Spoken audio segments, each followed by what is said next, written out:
Je suis un homme lorsque je marche. Les épreuves sont faites certainement pour me faire mal, mais pas pour me détruire. Je suis indestructible. Indestructible.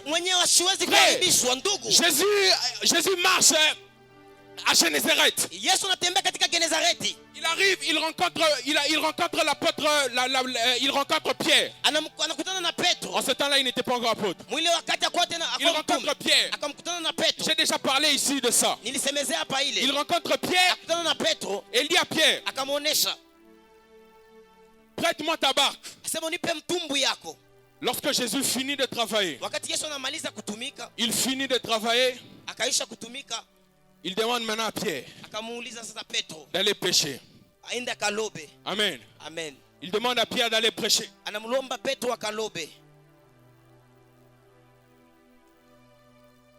Il demande à Pierre d'aller prêcher. Pierre lui donne une raison. Seigneur, toute la nuit,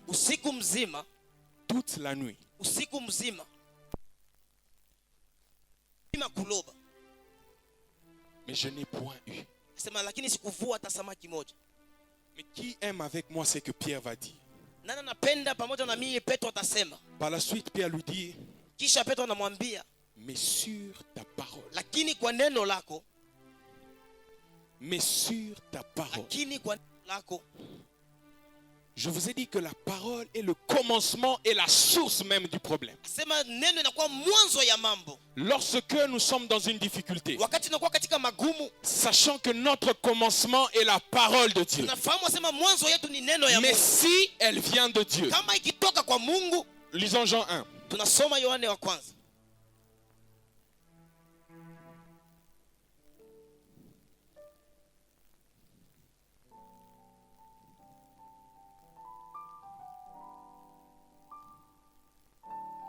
Au commencement était la parole. Et la parole était avec Dieu et la parole était Dieu. Point. Amen. La parole est... C'est ça qui me concerne. Amen. Amen. Mais si elle vient de Dieu, vous ne pourrez la détruire. C'est que la parole est le commencement d'une œuvre. La parole est le commencement d'une entreprise. La Bible déclare, elle appelle des choses à l'existence qui n'existaient pas. C'est comme ça que Pierre est avancé avec sa barque. Il a dit, c'est vrai que les poissons n'ont pas existé à 0 heure. C'est vrai que les poissons n'ont pas existé à 2 heures. Mais sur la parole, qui appelle des choses qui n'existent pas à l'existence, les poissons vont exister.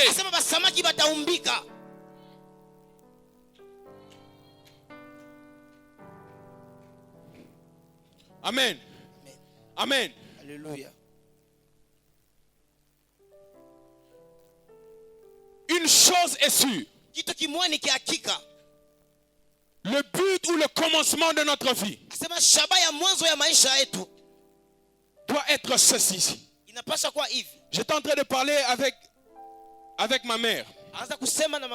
Aujourd'hui, j'étais en train de parler avec ma mère. Et elle me demandait, c'est quoi d'abord le thème de votre manifestation? Je l'ai expliqué. Je lui ai dit, tu sais, un jour, si on a eu des difficultés dans notre famille, c'est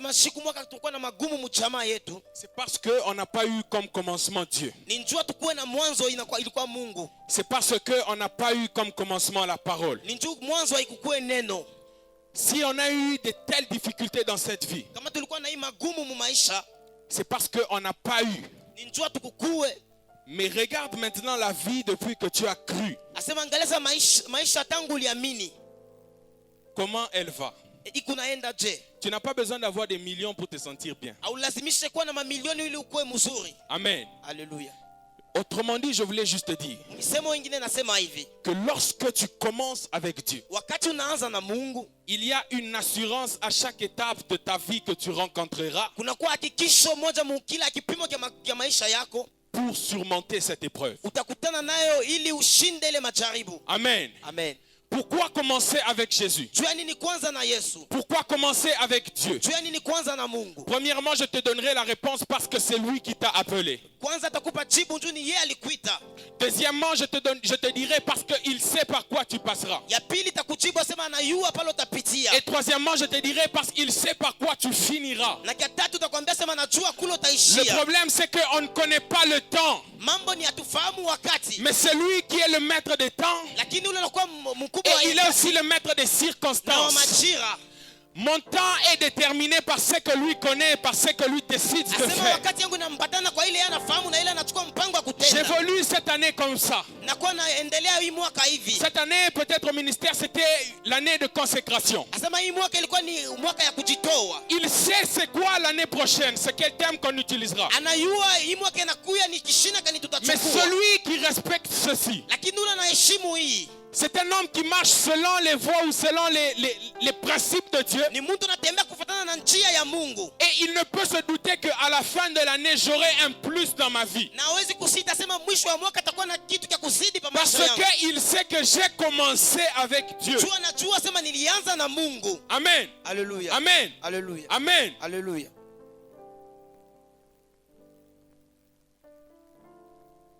Mais si elle vient des hommes,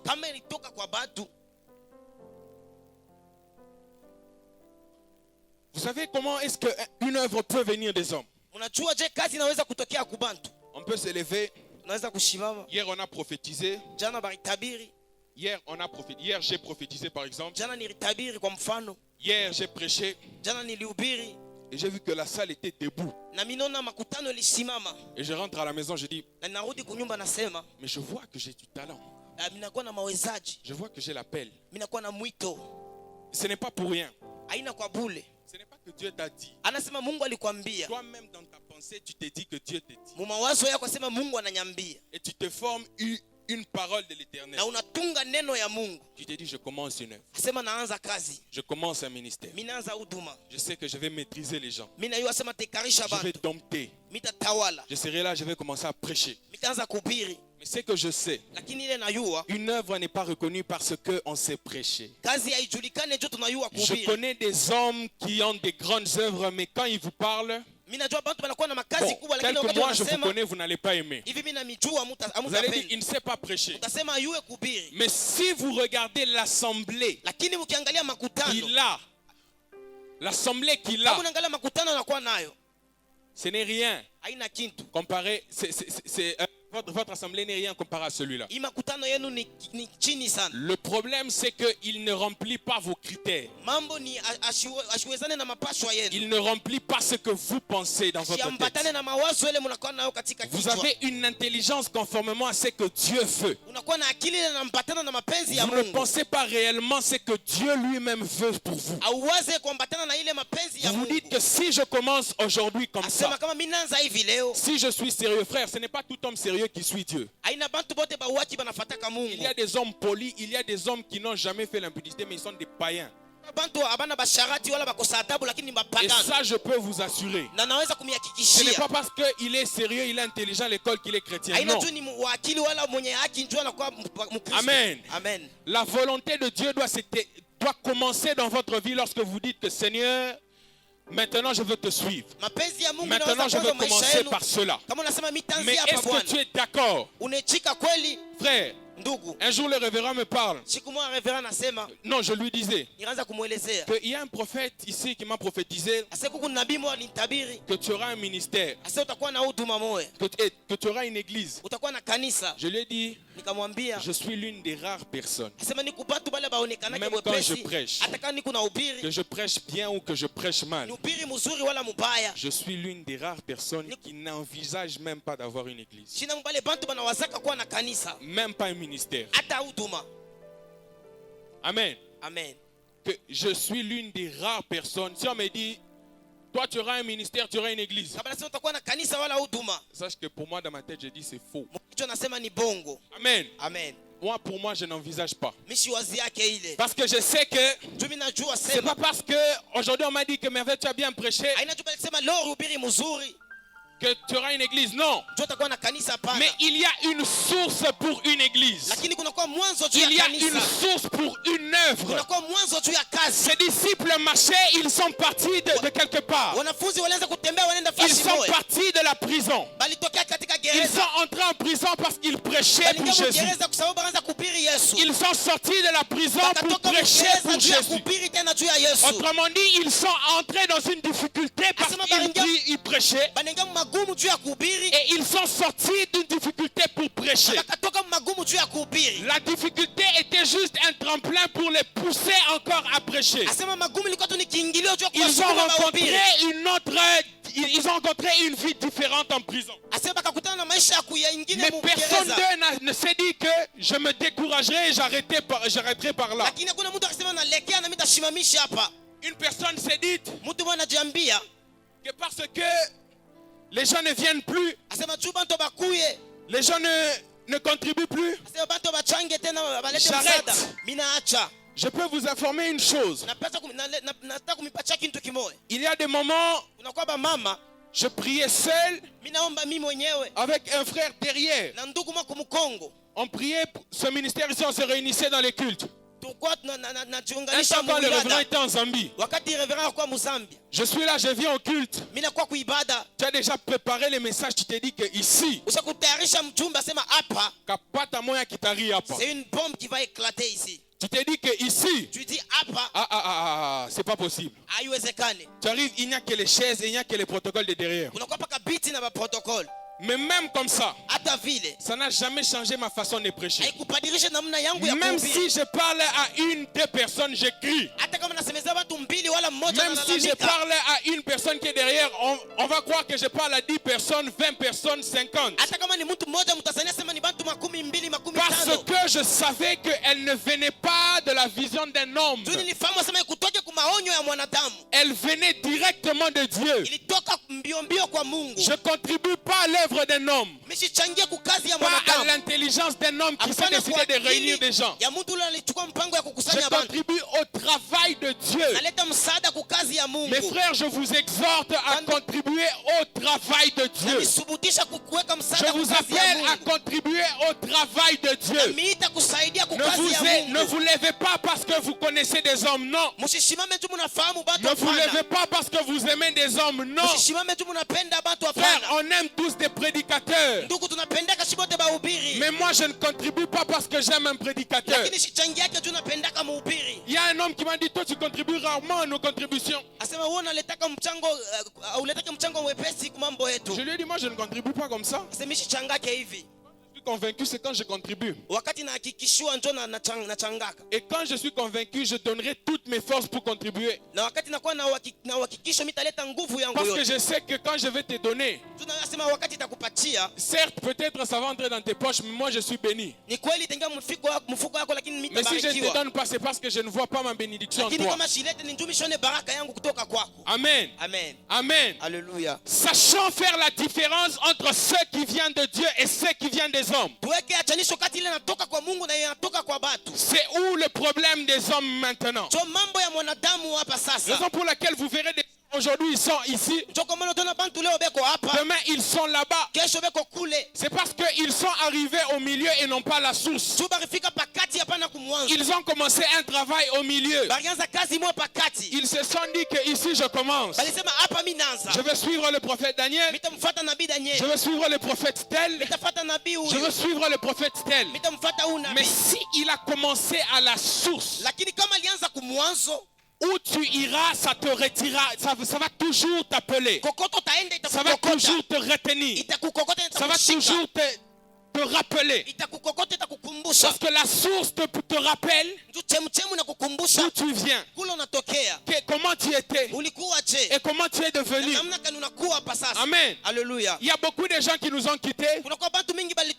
Mais ce que vous oubliez aussi, ce n'est pas parce que tu quittes qu'une œuvre va se terminer. Ce n'est pas parce que tu quittes qu'une œuvre va s'arrêter. Mais si elle vient de Dieu, vous ne pourrez la détruire. Quelles que soient tes intentions, que ce soit ce que toi tu veux, si elle vient de Dieu, vous ne pourrez la détruire. Les temps peuvent être difficiles. On peut passer des moments de crise totale. Toi qui disais que moi j'ai contribué, je ne contribue plus, on verra s'ils vont avancer. Frère, garde ton argent. Moi j'ai prophétisé, je ne prophétise plus dans ce ministère, on verra s'ils iront. Frère, quitte avec ta prophétie. Moi je ne prêche plus, on verra si les gens vont venir. Frère, quitte avec ta prédication.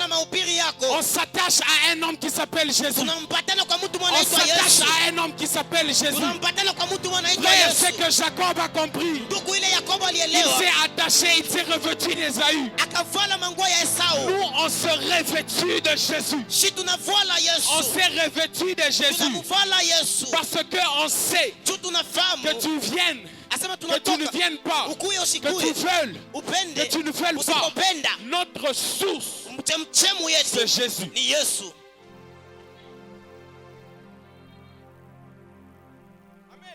Alléluia.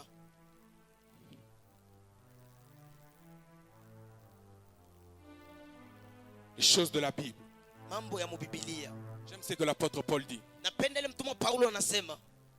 Nous prêchons le Jésus crucifié. Folie pour les païens. Scandale pour les juifs.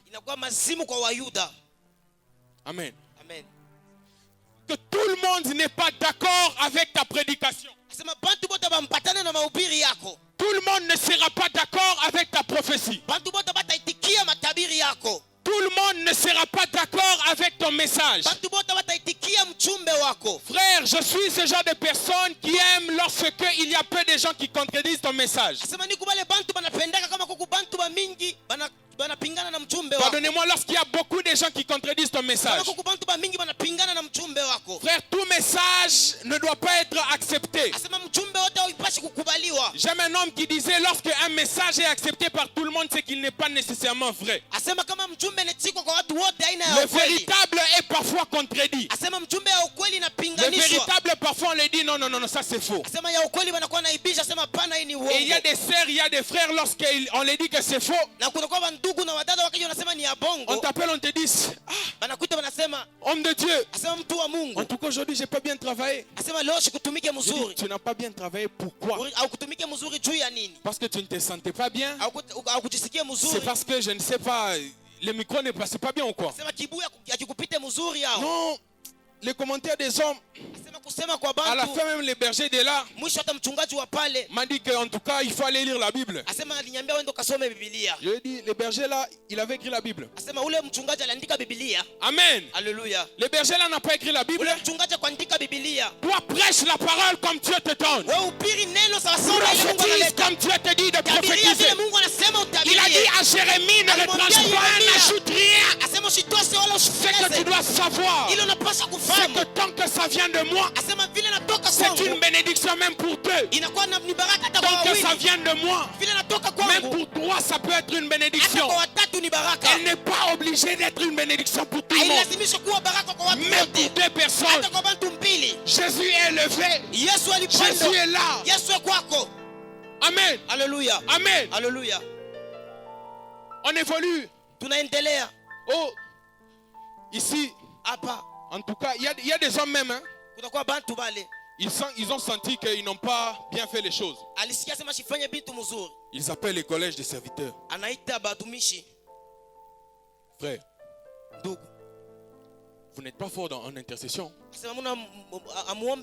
Votre intercession ici, c'est vraiment bas. Frère, parce que les gens n'ont pas dit, l'intercession est bas. Non. Rappelle-toi que ça vient de Dieu. Ma prédication. L'apôtre Paul a dit, ma prédication n'est pas basée sur les discours les discours charnels, mais sur la démonstration de la puissance. Frère, ce n'est pas à toi de déterminer la puissance de Dieu. Elle peut être troublante tout comme elle peut être calme. C'est Dieu qui décide de déterminer comment sa puissance va entrer dans le culte. Amen. Alléluia. Ma prédication. Amen. Alléluia. Mais si elle vient de Dieu, j'aime vraiment ça. J'aime vraiment ça. Amen. Et je pense que ce thème ici, personnellement, me fait entrer dans une autre dimension l'année prochaine. Personnellement, en tout cas, je vous dis la vérité, ce thème va changer ma façon même de parler aux gens. Ce thème va changer ma façon de travailler. Parce que ce thème a une authenticité profonde. Je vais vous dire quelque chose. Je vous révèle un secret. Vous savez, par moment, je crois que je vous ai déjà révélé ça, révérend. Par moment, quand je prêche et que je sens que ici, je n'ai pas bien prêché, je pars voir les révérends, je lui dis, aujourd'hui, ça n'a pas marché. Amen. Amen. Et le révérend lui aussi me dit, bon, c'est vrai, hein? Un jour, je me rappelle, il avait même dit devant, on me fait lire la Bible. Amen. Alléluia. Amen. Amen. Tout ça, c'était peut-être pour me former. Mais je vous assure qu'avec ce thème ici, je ne peux jamais sortir d'une chair déçue. Le message que j'ai reçu de Dieu, je le donne. Que tu n'aimes pas, moi je le donne. Autrement dit, je voulais juste te dire, si Dieu veut commencer une œuvre avec toi, ne vois pas ce qui peut empêcher l'œuvre de s'accomplir. Toi commence. Quand je parle d'une œuvre, ce n'est pas un ministère. Dieu peut commencer un nouveau travail dans ta vie. Dieu peut commencer quelque chose de nouveau dans ta vie. Mais accepte de commencer avec Dieu. Accepte de commencer avec Dieu. Amen. Amen. Vous pouvez vous lever.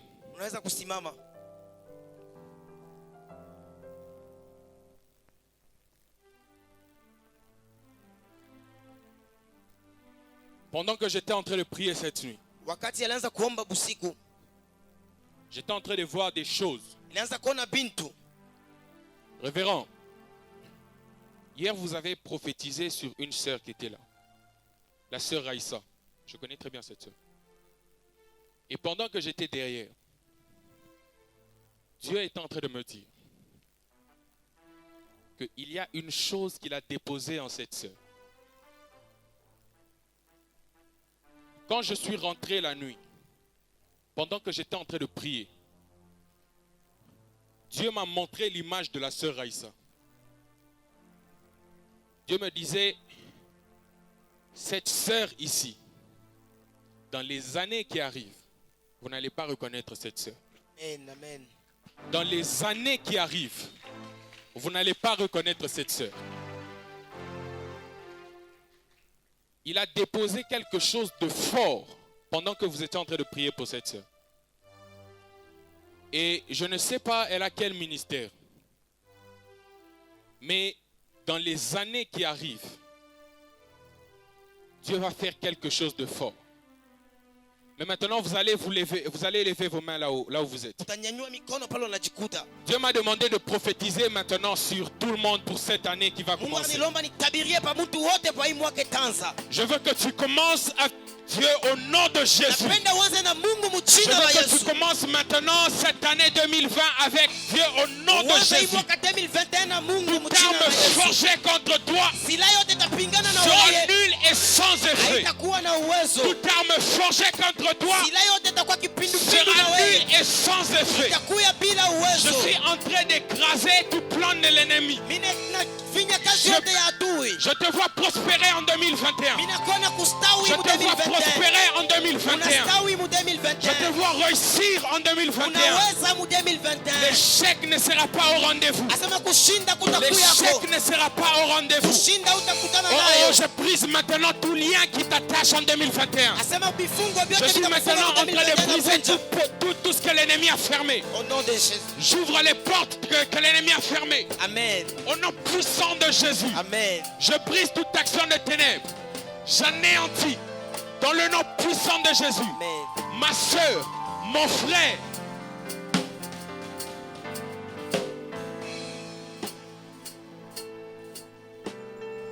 Amen. Amen. Il y a une personne que Dieu vient de oindre maintenant. Il y a une personne que Dieu vient de oindre maintenant. Mais c'est pas une onction, c'est pas l'onction prophétique. C'est l'onction de la parole. Il y a quelqu'un que Dieu vient de oindre maintenant là par la parole. Et Dieu me dit clairement qu'il va relever Holy Ghost Impact Ministries. Au niveau de la parole. Dieu va relever Holy Ghost au niveau de la parole. L'année 2021 sera peut-être une année, je ne sais pas où, on ne verra pas beaucoup de gens. Mais l'année qui suivra, vous allez remarquer qu'il y aura beaucoup de serviteurs qui vont commencer à prêcher la parole authentiquement. L'année qui suivra, l'année 2021 est l'année vraiment de Holy Ghost. Je